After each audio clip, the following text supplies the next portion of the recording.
Aqui é o professor Luciano Santana, professor formador da disciplina de Comunicação Empresarial e Negociação. Este é mais um vídeo que estamos produzindo e agora para nós tratarmos as perguntas que ficaram dentro do nosso chat da terceira aula ao vivo, que foi ministrada no dia 9 de abril. Então, todas as perguntas que possivelmente nós não tenhamos atendido durante a aula, estamos agora produzindo este material para que você receba a devida atenção e a resposta, para o seu questionamento. Então, começando aqui com a pergunta do Jonathan Henrique Stan, aqui do Polo de Jaraguá do Sul. Ele pergunta: negociação realizada sem ética, que beneficia os dois lados, mas que prejudica uma terceira, pode ser considerada ganha-ganha? Então, aqui exatamente esse é um ponto crítico no questionamento, no pensamento, quando nós colocamos a ética como um critério. Tá? Então, pode ser que ambos os lados se sintam satisfeitos na negociação, mas em algum momento isso vai prejudicar um terceiro, que é a lei da externalidade, então aquilo vai replicar em um terceiro, e visto dessa forma, logo nós entendemos que não é o comportamento mais adequado, certo? Thales José Machado, de Oliveira, Luisiânia, aí ele pergunta, ele faz o questionamento: em uma negociação em que a ética prevalece mais, mesmo assim, eu não lucro com o esperado, deve ser considerada um fracasso? Então depende, Então, a questão aqui, se nós olharmos somente pelo resultado da negociação, você saiu com um sentimento de perda, Então foi um ganha-perde. Agora, se formos olhar na ótica um pouco mais ampliada, sobre os comportamentos e as decisões éticas, talvez essa tenha sido uma perda ou uma concessão que, de alguma forma, possa gerar um resultado maior no futuro. Tá? Então, vai depender muito do olhar e do momento em que a situação acontece. Daniela Ribeiro Machado, do Polo de São Paulo, Zona Sul: para uma empresa ter sucesso em sua comunicação, ela precisa ter um SIM, que é a comunicação integrada de marketing? Não necessariamente. Então, as empresas, geralmente as empresas pequenas, não vão ter uma área dedicada a este assunto. Então, são as iniciativas da gestão que está ali em vigor, às vezes um pouco até limitada. Então, não há necessidade, mas mesmo assim é possível fazer um bom planejamento de comunicação. A Kátia Regina de Oliveira, de Caçapava, São Paulo: para uma empresa que não tem nenhuma dessas estruturas, por onde começar? Qual parte será dada início de implantação? Existe uma parte de prioridade inicial? Olha, todos esses questionamentos aqui colocados pela Kátia são importantíssimos, porque é o contexto mais comum que vocês vão se deparar no dia a dia empresarial. É natural que as empresas não vão ter de entrada todo um setor, toda uma área estruturada com ferramentas. Então, comece simples, e vai evoluindo aos poucos. E por onde começar vai depender do olhar da empresa, da cultura da empresa, da necessidade da empresa. Eu não tenho aqui uma resposta de uma prioridade, porque vai depender. Às vezes a prioridade vai ser interna, às vezes ela vai ser externa, às vezes ela vai ser mais focada na parte administrativa. Então, depende muito do problema que a empresa está vivenciando e que ela pretende resolver. O Alberto José Schmidt, de Itajaí: a comunicação pode começar no modo mais básica e ser desenvolvida com o crescimento da organização? Essa aqui talvez seja a resposta para a pergunta anterior que foi feita pela Kátia. Então, o mais recomendado é realmente, se a empresa não tem nada, que ela comece com um pouco e vai evoluindo devagar e conforme o processo permita. Ana Paula Amaral Marques, do Polo de Curitiba Centro: a empresa que não tem uma boa comunicação internamente pode ser prejudicada na conclusão dos negócios na hora de fechar uma venda, por exemplo? Sim. Sim, porque muitas vezes pode acontecer desse profissional que está ali fechando a venda estar desinformado, estar utilizando um dado ou uma informação, ou passar alguma orientação, ou deixar de passar alguma informação que por motivo dele estar desatualizado ou sem a informação correta. Então ela pode sim prejudicar, isso é muito comum acontecer mais visivelmente na área do comércio, na área de serviços, quando a pessoa que está ali falando em nome da empresa, talvez ela passe informações, propostas e depois na hora de efetivá-las percebe-se que não eram verdadeiras, né? Ou reais. E não é porque a pessoa teve a intenção de enganar ou de não passar a informação, é que ela estava desinformada mesmo. Existe sim outro lado quando a pessoa intencionalmente omite ou mente sobre informações. Aí já é outro departamento, tá, gente? Mas aqui dentro de um olhar sobre a pergunta, quando existe a falha na comunicação, desencadeia sim problemas na ponta, né? Matheus Gonçalves Vieira, de Luisiânia, Goiás, se não me engano aqui.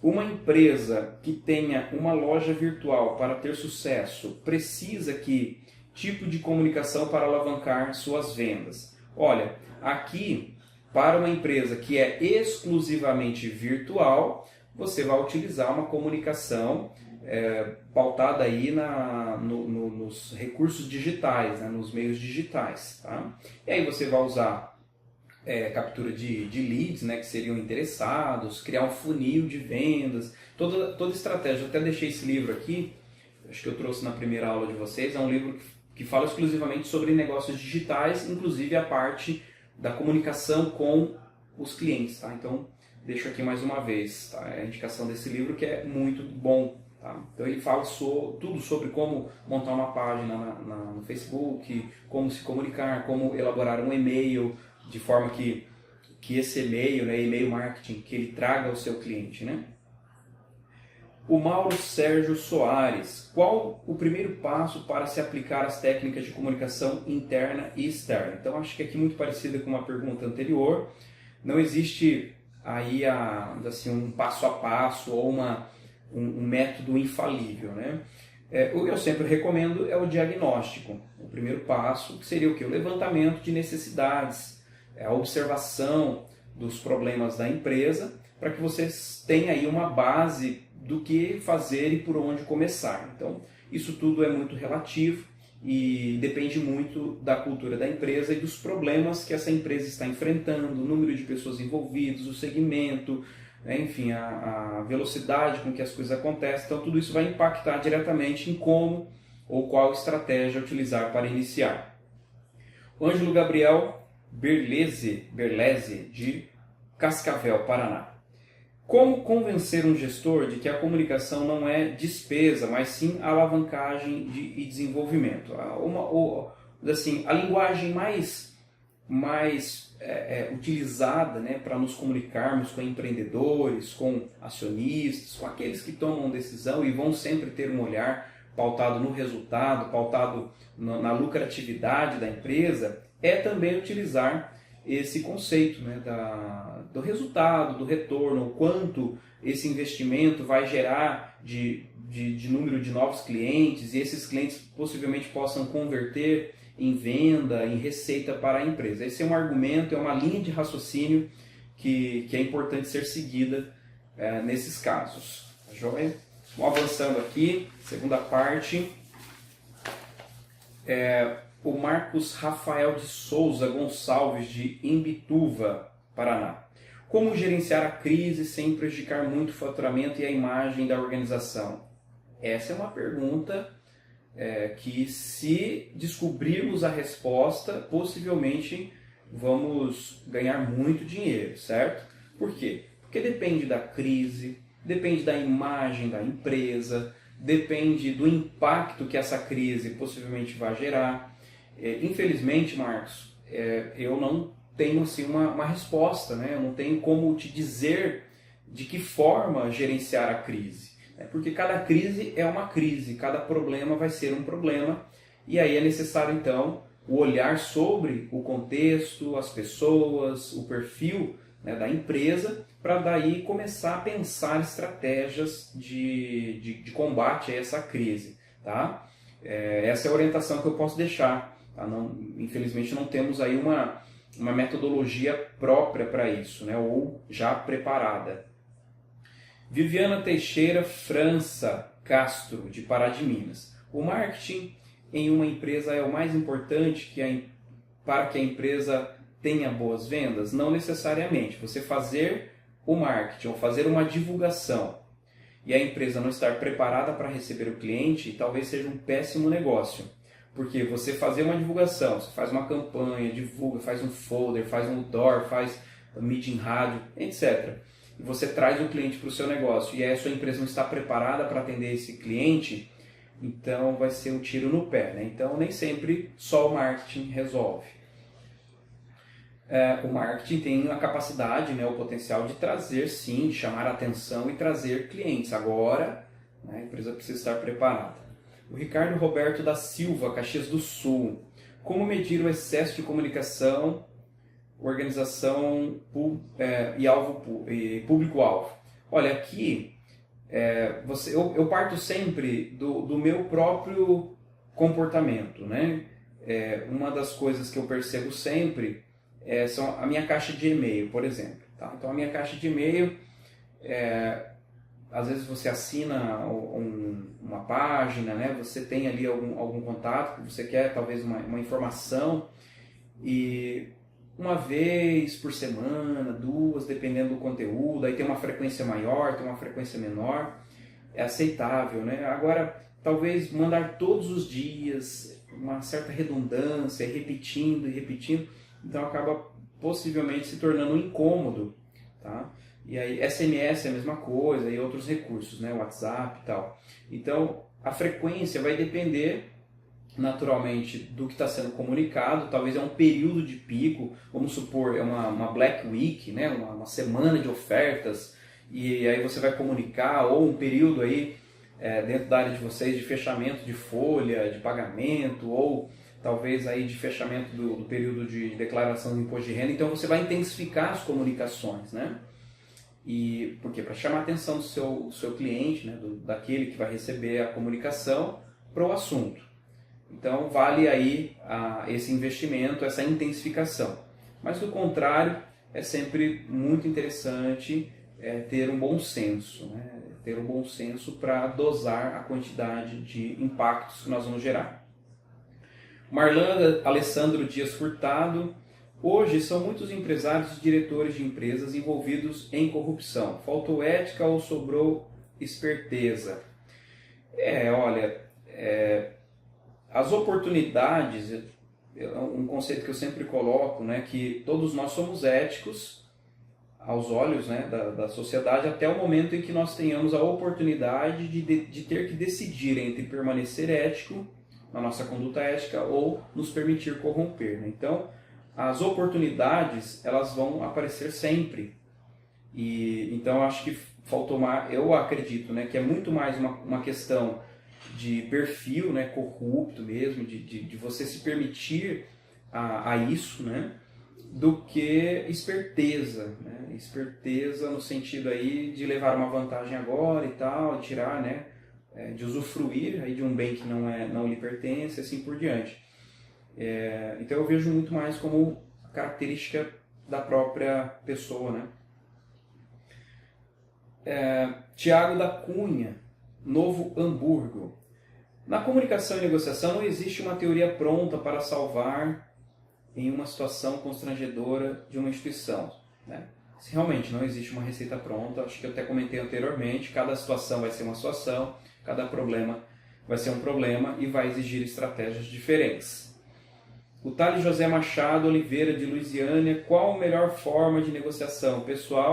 Pessoalmente ou por algum outro meio? É difícil te responder, Thales, porque existem negociações, né, o foco, o produto ou aquilo que está sendo negociado, que você consegue fazer por Skype, você consegue fazer pelo WhatsApp. Agora, existirão negociações que você obrigatoriamente terá que sentar frente a frente, né? Você terá que olhar no olho. Então, você comprar sei lá, uma caneta online, negociar uma caneta online é uma coisa, é um investimento. Agora, você vai comprar uma casa, você vai negociar um serviço mais complexo, fica mais difícil você fazer isso utilizando algum outro tipo de meio como o próprio WhatsApp, o e-mail, o Skype. Então é necessário você estar lá no local para ver a residência, é necessário você talvez estar junto com a pessoa para desenhar o serviço, tá? Então vai depender muito, né? A Cátia Regina de Oliveira, de Caçapava, né? Todo e qualquer segmento tem, por protocolo, uma iniciação de comunicação usando todos os princípios juntos. Parece-me difícil começar uma organização dessa forma. Teria um lado a se começar primeiro ou priorizar? Assim, o que eu entendi aqui da pergunta, né, esse protocolo de iniciação, ele é necessário.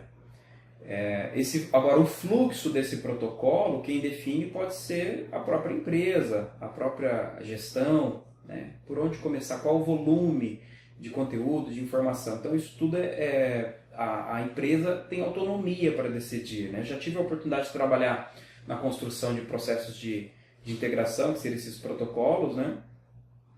E nós começamos com uma coisa mais incentivadora, mais motivadora, tá? E aí, aos poucos, semana a semana, evoluía o conteúdo. Então, vai muito da estratégia a ser utilizada. Não adianta despejar um monte de coisa de uma vez também que a pessoa não absorve. Mauro Sérgio Soares, professor, um desses elementos pode ser negligenciado? Tempo, o poder ou a informação? Sem dúvida nenhuma, inclusive os três, né? E isso é uma das coisas que mais acontece dentro das negociações. Negligenciar o tempo, por exemplo, é uma coisa que acontece muito. Negligenciar poder e a informação, né, decorrente do tempo de preparação.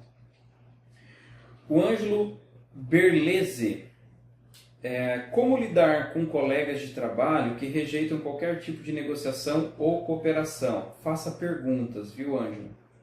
Faça perguntas. A melhor estratégia para combater pessoas que resistem ou tentam se impor é fazer perguntas. A pergunta, quando bem feita, pergunta aberta, ela desarma a outra pessoa. Você consegue entender, muitas vezes, o porquê que a pessoa está fazendo aquilo. Teodomiro Albino Rocha, de Ubá. Sendo assim, toda negociação tem que ser estudada e ser bem complexa. Acho que isso é bem complexa. E ser bem complexo. Talvez acho que faltou alguma palavrinha aqui, tá, Teodomiro? Para que se consiga atingir o objetivo a ser conquistado. Sim. Pelo que eu entendi, ele comenta que cada negociação precisa ser planejada, precisa ser estudada, e eu concordo, afirmo e reafirmo, né? Então, a necessidade do planejamento. Nós precisamos nos organizar mais para as negociações. Daniela Ribeiro Machado, de São Paulo. O que são habilidades convencionais e não convencionais? As convencionais, Daniela, poderia assim, é um estilo mais clássico, né, da negociação. Aquela pessoa que mais formal, que ela cumpre rigorosamente um protocolo e assim por diante, né? E os não convencionais, eles quebram tudo isso. É aquela pessoa que você não sabe se está falando a verdade ou não, aquela pessoa que muda a opinião no meio e faz isso para te testar, usa de blefe, tá? Então esse convencional é o mais formal, né, que cumpre todo o protocolo, todo o ritual. O não convencional, ele joga no meio, ele tem hora que ele concorda, depois discorda, depois ele muda de opinião, ele faz uma pergunta, daqui a pouco ele faz a mesma pergunta e ele fica te testando, ele vai, né, tentando aí, por meio dessas estratégias, buscar argumentos. E a Kathleen da Silva, última pergunta, né, de Curitibanos, Santa Catarina. Boa noite, professor, boa noite. Professor, quando se existe em uma empresa o excesso da comunicação, ela chega a ser prejudicial se pensarmos que há um excesso de informação? Sim, sem dúvida. Acho que em algum momento eu devo ter comentado isso, que o excesso de comunicação também deixa a pessoa desorientada, né? A falta deixa a pessoa desorientada porque ela fica sem parâmetro, mas o excesso também porque a pessoa fica com muita referência, com muita informação, ela não sabe o que seguir, o que fazer. Então nós devemos, enquanto gestores e profissionais, líderes, ter aí um cuidado para calibrar a quantidade de informação que vamos gerar para os nossos colaboradores e equipes. Tá bom? Pessoal, fico por aqui então. Essas foram as perguntas da nossa terceira aula ao vivo. que foi ministrado no dia 9/4. Eu espero que tenha atendido às necessidades de vocês. Fico à disposição, tá joia? Nos vemos aí no próximo vídeo e nas nossas aulas ao vivo, ou na nossa próxima aula ao vivo, que é a quarta e última aula da nossa disciplina. Um abraço e até uma próxima oportunidade.